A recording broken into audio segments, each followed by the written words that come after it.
my channel. Thank you so much for clicking on this video. If you are new here, my name is Kanessa Carey. On this channel, I talk about all things mental health, especially things related to eating disorders, OCD, anxiety, depression, all that kind of stuff. So yeah, you name it, I probably have it. Just kidding. We're not going to be too dramatic here. So basically on this channel, I love talking about mental health and just helping people know and understand that they are not alone and it can get better. Today, I'm going to be talking about 5 things I wish I knew before I began recovery from my eating disorder. I think a lot of times when people head into recovery, there's a lot of questions, there's a lot of concerns, there's a lot of fear, and that is totally normal and totally valid. I remember being so terrified when I was beginning my recovery, but it's kind of one of those things that you just have to do it and push through. But yeah, so I'm just here to kind of educate you on some of the things that I wish I knew before I began my recovery. I think this is something that is very important, not to scare people, but just to educate and to help people feel a little bit more comfortable entering the recovery process if that's where you are at. So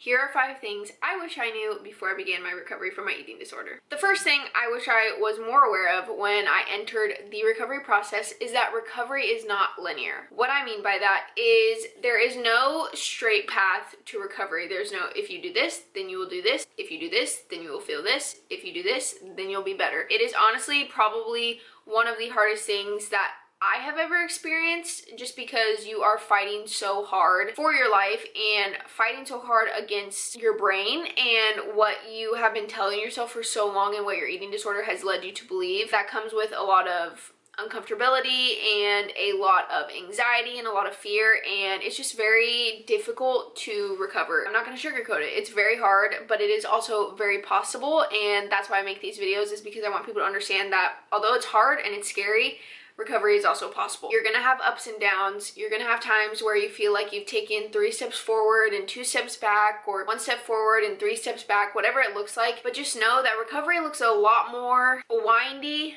than just a straight road. So that is something that I wish I knew. Recovery is a very messy process, but that's okay, because in that process, you learn so many things about yourself and you grow exponentially. I am a completely different person than I used to be when I was just beginning my recovery. Recovery is not linear and it doesn't have to be perfect. Choose recovery and go for it, and just know that it's gonna be messy. It's okay to mess up. It's okay to be scared. It's okay to have anxiety. It's okay to not be okay. But it's also okay and totally brave to take that first step into recovery. The second thing I wish I knew before beginning recovery is so important in my opinion, but there is no specific recovery timeline. I think a lot of times people think, oh, once I start recovery, it's gonna be a very quick process, or once I begin inpatient or a treatment center or whatever that looks like, I'm gonna be in there for 8 weeks and then I'm gonna be done and I'm gonna be perfectly fine, I'm gonna be healthy, I'm not gonna struggle anymore. But there is no timeline in recovery. You don't have to be in a specific place by 2 months. You don't have to be in a specific place by 4 months. You don't have to be in a specific place. Recovery looks different for everyone, and there's no specific timeline on where you should be. Don't box yourself in a spot where you think you should be and beat yourself up for where you think you should be, or where other people think you should be, whether that's family or friends or whatever that might be for you. But just know that the recovery timeline is different for everyone. Some people might be farther along in their recovery at a certain point than other people, and some people might take a little bit longer to recover, or recover at a quicker rate than some people. It looks different for everyone. You are not failing or not good at recovery because you're not where you think you should be. The truth of the matter is, you are exactly where you need to be. There's no timeline on where you should be and when. You have to do what's best for you. You only need to focus on you and your specific recovery. So don't compare yourself to anyone else that you know who is recovering, or don't compare yourself to people online or social media who seem to be doing better. You are your main priority, and you only need to worry about your specific recovery and your specific situation. So I hope that takes a little bit of weight off your shoulders. I think a lot of times recovery and eating disorders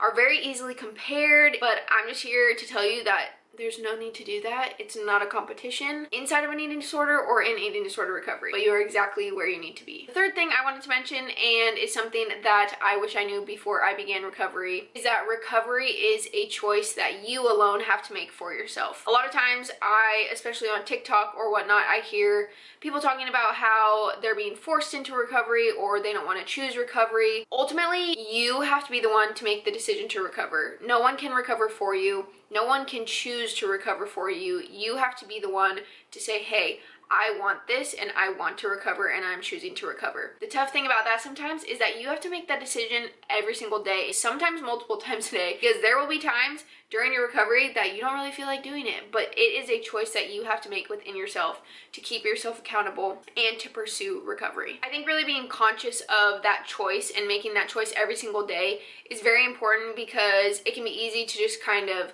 nonchalantly go with the flow, kind of just like go through the motions in recovery and not fully recover, which a lot of times is referred to as quasi or quasi recovery. I'm not really sure how you say that, but it's important to really be mindful of choosing recovery and seeking out recovery every single day so that you can be accountable for your recovery and choosing that for you. For me, recovery is one of the best decisions I ever made. Was it one of the hardest things I ever went through?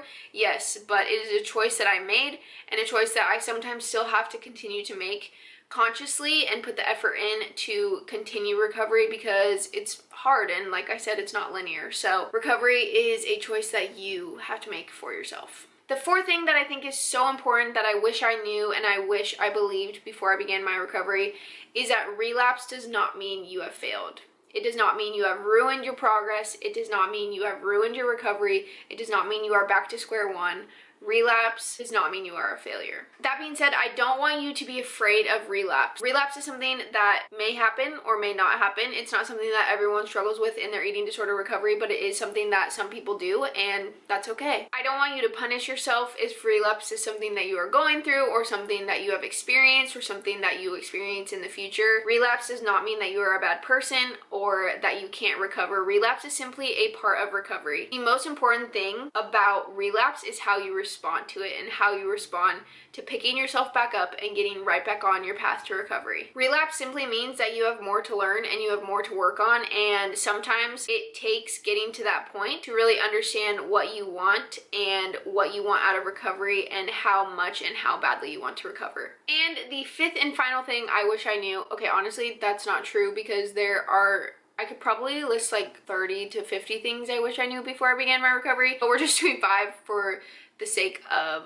everyone's sanity who watches this, and the length of this video, that would just be incredibly long. The final thing I'm going to mention today that I wish I knew before I began my eating disorder recovery is that recovery is possible. I think a lot of people don't believe that. I think that it's something that people have a hard time believing, especially if they are just entering eating disorder recovery or they've been struggling with an eating disorder for a long time. But I know that I too used to not believe that. I was told in the beginning of my recovery that full recovery is possible. I had an example of it. I had multiple examples of it, but I was just like, yeah, right. Like, there's no way that I won't always struggle in some capacity with my eating disorder. But the farther I've gotten in recovery, I fully believe that recovery is possible. You can overcome your eating disorder. You can beat your eating disorder. You can have a very fulfilling, a very amazing life, and it does get better. That's something that I struggled with for a really long time, is that I felt like it got worse, especially in recovery, because you deal with so many things head on. You're facing your fears and doing the hard work, and it feels terrible.